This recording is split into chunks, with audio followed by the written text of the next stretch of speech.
Hello बच्चों, तो आओ प्रश्न को देखते हैं। यदि समीकरण k गुनी x square plus 6x plus 4 के बराबर 0 के मूलों का योगफल तथा गुणनफल समान हो तो k का मान क्या होगा। ये आओ हम विकल्प में से चयन करते हैं। तो पहला विकल्प ए में दिया गया है -3/2, बी विकल्प में दिया गया है 3/2, सी विकल्प में दिया गया है 2/3, डी विकल्प में दिया गया है -2/3।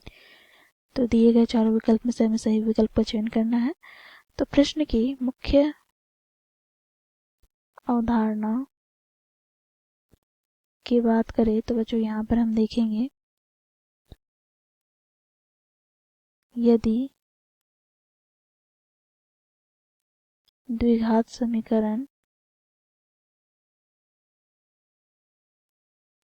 a गुनी x square plus b x plus c बराबर 0 के दो मूल अल्फा तथा बीटा हो तो इस स्थिति में बच्चों देखो, मूलों का योगफल अर्थात अल्फा प्लस बीटा बराबर प्राप्त हो जाता है माइनस एक्स स्क्वायर का गुणांक अर्थात बी बटे एक्स स्क्वायर का गुणांक अर्थात ए तथा मूलों का गुणनफल अर्थात अल्फा गुनी बीटा बराबर प्राप्त हो जाता है अचर पद अर्थात सी बटे एक्स स्क्वायर का गुणांक अर्थात ए। तो इस मुख्य अवधारणा की सहायता से हम दिए गए प्रश्न को हल करेंगे। बच्चों देखो, प्रश्न में हमें द्विघात समीकरण क्या दिया गया है तो इसे लिख लेते हैं। बच्चों देखो, यहाँ पर द्विघात समीकरण क्या है तो के एक्स स्क्वायर प्लस 6x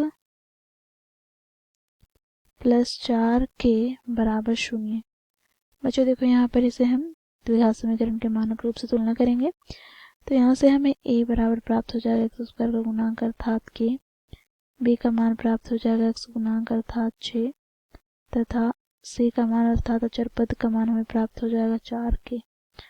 बच्चों देखो, यहाँ पर हम अल्फा तथा बीटा मान लेते हैं। माना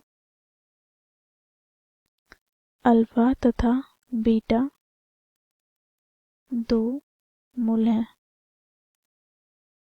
दिए गए समीकरण के। तो बच्चों देखो, अल्फा बीटा का योग अर्थात मूलों का योगफल हमें प्राप्त क्या हो जाएगा।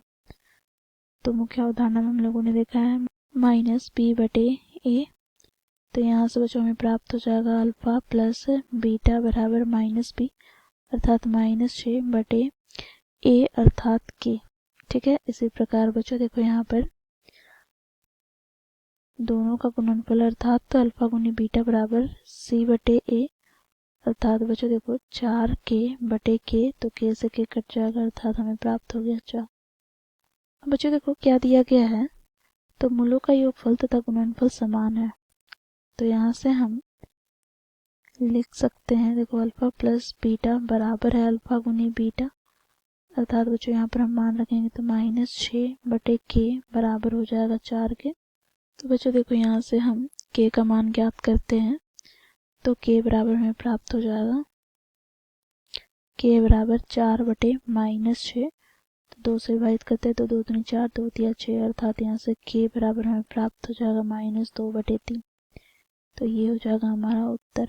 अब हम विकल्प की ओर चलेंगे तो कौन से विकल्प में -2/3 दिया गया है तो आप देखते हैं। तो -2/3 विकल्प डी में दिया गया है। विकल्प डी हमारा सही विकल्प हो जाएगा, बाकी विकल्प गलत हो जाएंगे। तो इस प्रकार बच्चों हम लोगों ने मुख्य अवधारणा की सहायता से दिए गए प्रश्न को हल किया। आशा करती हूँ आप लोगों को यह प्रश्न समझ में आया होगा। धन्यवाद।